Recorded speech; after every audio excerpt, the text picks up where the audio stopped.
বন্ধুরা, এখন আমি আলোচনা করব পিপুল পার আওয়ার মার্কেটপ্লেসের সবথেকে বড় একটা সমস্যা নিয়ে। এই সমস্যাটাই প্রায় আমরা অনেকেই পড়ে থাকি। পিপুল পার আওয়ার মার্কেটপ্লেসে একটা অ্যাকাউন্ট করার পর আপনি যখন সেখানে অফার ক্রিয়েট করবেন, অফার মানে হলো ফাইবারে যেমন আমরা গিগ ক্রিয়েট করি, তো পিপুল পার আওয়ারে আমাদের অফার ক্রিয়েট করার প্রয়োজন পড়ে।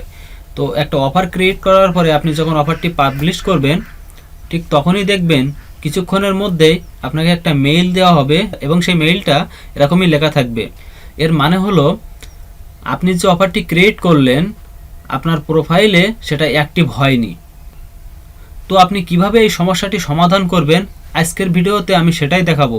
আশা করি আপনারা আমার এই ভিডিও থেকে অনেক উপকৃত হবেন।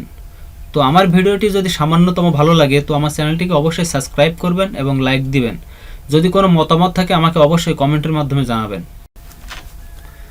বন্ধুরা, আপনারা দেখতে পাচ্ছেন যে পিপুল পার আওয়ার মার্কেটপ্লেসের মধ্যে আমার একটা সেলার অ্যাকাউন্ট আছে। আমি সেই সেলার অ্যাকাউন্টে ঢুকলাম এবং অফারসে ক্লিক দিলাম।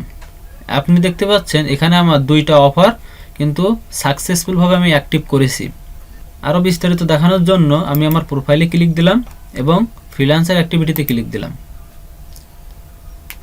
দেন অফারসে ক্লিক দিলাম। আপনি দেখতে পাচ্ছেন কিনা জানি না, কিন্তু এখানে ছোট্ট করে লেখা আছে অ্যাক্টিভ এবং অ্যাক্টিভ। তো আমি কিভাবে এটা অ্যাক্টিভ করলাম এখন আমি আপনাদের সেই প্রসেসটা দেখাবো।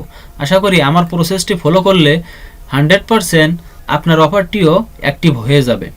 আমি এর মূল সমস্যাটা বলি। পিপুল পার আওয়ার মার্কেটপ্লেসে যারা মডারেটর আছে তাদের টেকনিক্যাল সমস্যা এটা, যার ফলে আমরা যখনই একটা অফার পাবলিশ করি তখনই আমাদের এখানে এরকম একটা মেইল চলে আসে এবং আমাদের অফারটা অ্যাক্টিভ হয় না। এটা হলো এর মূল কারণ। সর্বপ্রথম আপনি এখানে একটা ক্লিক দিবেন, দেওয়ার পর একটু নিচে যাবেন, যার পর দেখবেন কাস্টমার সাপোর্ট নামে একটা অপশন আছে। তো কাস্টমার সাপোর্টে ক্লিক দিবেন।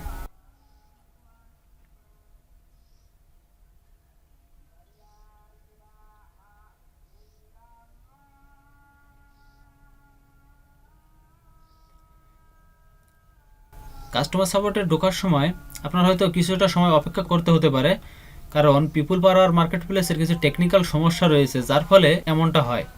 অনেকক্ষণ ধরে রিলোড হচ্ছে কিন্তু এই লিঙ্কটাতে ঢুকছে না। তো আমরা কিছুক্ষণ অপেক্ষা করি।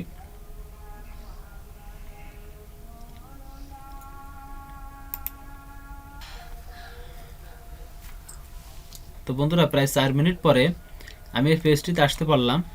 তো দেখেন এখানে কর্নারে একটা আইকন শো হচ্ছে এবং আপনার পিপুল পার আওয়ারের নামটি এখানে শো করছে।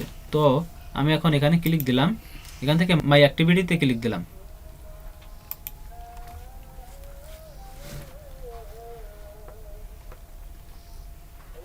দেখেন আমি এখানে তাদের সাপোর্টে একটা মেইল করছিলাম। তো আমি এখন আপনাদের সেটাই দেখাচ্ছি।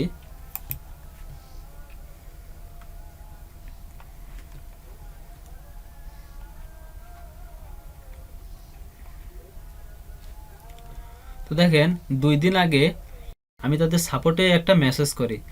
এখানে আমি লিখছিলাম hi, I hope you are fine, ইত্যাদি ইত্যাদি লিখছিলাম। মূলত আমি এখানে বলছিলাম যে আমি এখানে 2টা অফার ক্রিয়েট করেছি এবং তাদের অফার 2টা লিঙ্ক দিয়েছি এবং বললাম যে আমার এটা অ্যাপ্রুভ হচ্ছে না, কেন হচ্ছে না আমাকে দয়া করে জানান।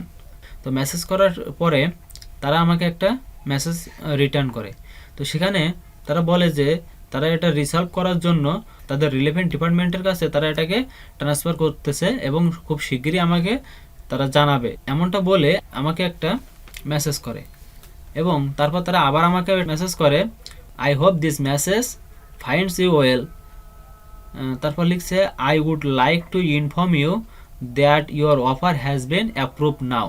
আমি এখানে তাদের কিন্তু আর কিছুই বলি নাই, জাস্ট আমি এই মেসেজটা করে দিছি। দেওয়ার পরে ইনি আমাকে জানাচ্ছে যে তারা তাদের রিলেভেন্ট যে ডিপার্টমেন্ট আছে সেই ডিপার্টমেন্টে আমার এই মেসেজটা ট্রান্সফার করে দিচ্ছে। এবং তারপর ওই ব্যক্তি আমাকে আবারই জানাচ্ছে যে আপনার অফারটি এখন কি অ্যাপ্রুভড হয়ে গেছে। তো তারপরে বলতেছে যে যদি আপনার এটা সমস্যাটা সমাধান হয়ে যায় তাহলে অবশ্যই আমাদেরকে জানাবেন। তো আমি এখানে দিলাম hi, thanks a lot, now my problem is solve, thanks MD Ismail Hossain. এবং আমার সমস্যাটি ফিক্স হয়ে যায়। তারপর থেকে আমার প্রোফাইলে আমার অফার 2টি কিন্তু অ্যাক্টিভ হয়ে আছে। তো এভাবে আপনি আপনার সমস্যাটি সমাধান করে নিতে পারেন। আপনি যদি জানতে চান কিভাবে কাস্টমার সাপোর্টে কথা বলবেন, তাহলে আমার এই পিপল পার আওয়ার প্লেলিস্টের উপরে আরেকটা ভিডিও আছে, দেখেন যে কিভাবে পিপল পার আওয়ার কাস্টমার সাপোর্টে মেসেজ করতে হয় তার সম্পূর্ণ প্রসেস আমি দেখিয়ে দিয়েছি। দরকার হলে সে ভিডিওটি দেখে নিতে পারেন। ধন্যবাদ সকলকে।